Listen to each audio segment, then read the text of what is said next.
Apakah kita termasuk yang hilang? Renungan terinspirasi dari Injil Lukas bab 19 ayat 1 sampai dengan 10. Yesus masuk ke kota Yeriko dan berjalan terus melintasi kota itu. Di situ ada seorang bernama Sakeus, kepala pemungut cukai, dan ia seorang yang kaya. Ia berusaha untuk melihat orang apakah Yesus itu, tetapi ia tidak berhasil karena orang banyak, sebab badannya pendek. Maka berlarilah ia mendahului orang banyak, lalu memanjat pohon ara untuk melihat Yesus yang akan lewat di situ. Ketika Yesus sampai ke tempat itu, ia melihat ke atas dan berkata, "Sakeus, segeralah turun, sebab hari ini aku harus menumpang di rumahmu." Lalu Sakeus segera turun dan menerima Yesus dengan sukacita. Tetapi semua orang yang melihat hal itu bersungut-sungut. Katanya, ia menumpang di rumah orang berdosa. Tetapi Sakeus berdiri dan berkata kepada Tuhan, "Tuhan, setengah dari milikku akan kuberikan kepada orang miskin. Sekiranya ada sesuatu yang kuperas dari seseorang, akan kukembalikan 4 kali lipat." Kata Yesus kepadanya, "Hari ini telah terjadi keselamatan kepada rumah ini, karena orang ini pun anak Abraham. Sebab Anak Manusia datang untuk mencari dan menyelamatkan yang hilang." Siapa yang belum kenal dengan Sakeus? Sakeus yang adalah seorang kepala pemungut cukai yang kaya. Namun sayangnya ia tidak disukai oleh rakyat karena suka memeras, menarik uang lebih daripada yang seharusnya. Ia telah mendengar tentang Yesus dan karena itu ia ingin melihat Yesus. Namun karena badannya pendek, ia berusaha memanjat pohon. Usaha Sakeus tidaklah sia-sia.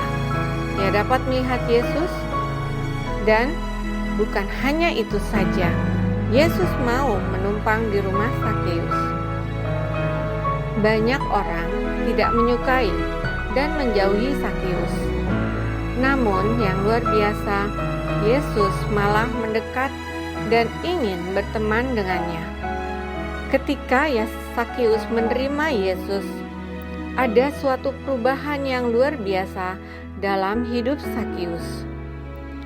Ia yang awalnya memeras rakyat, setelah bertemu Yesus, ia mau memperbaiki segala kesalahan dan perbuatan dosanya, yaitu dengan memberikan setengah dari miliknya kepada orang miskin dan kepada orang yang diperasnya. Hal ini sungguh amat menyenangkan hati Yesus, sebab Anak Manusia datang untuk mencari dan menyelamatkan yang hilang. Kisah Sakeus mirip dengan kisah Matius. Pekerjaan Matius juga sebagai pemungut cukai.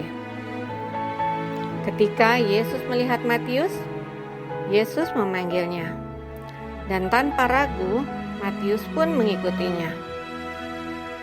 Tanda keseriusannya, ia mengikuti Yesus. Ia mau melepaskan cincin kekuasaannya sebagai pemungut cukai. Setelah bertemu Yesus, hidupnya berubah drastis. Ia mau menolak segala kesenangan dunia demi mengikuti Yesus. Ia mau mengabdi kepadanya, dan akhirnya ia terpilih menjadi salah satu dari 12 murid Yesus untuk mewartakan Injil ke berbagai tempat. Yesus datang untuk mencari dan menyelamatkan domba-dombanya yang hilang. Kita ini sesungguhnya adalah domba yang hilang. Kita pernah melakukan dan hidup dalam dosa.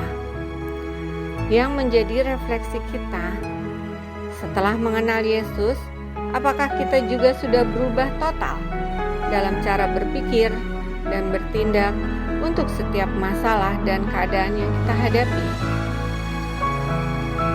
Jika kita telah mengenal Yesus, seharusnya hidup kita telah berubah seperti Sakeus dan Matius, mau meninggalkan manusia lama kita dan tidak berbuat dosa lagi.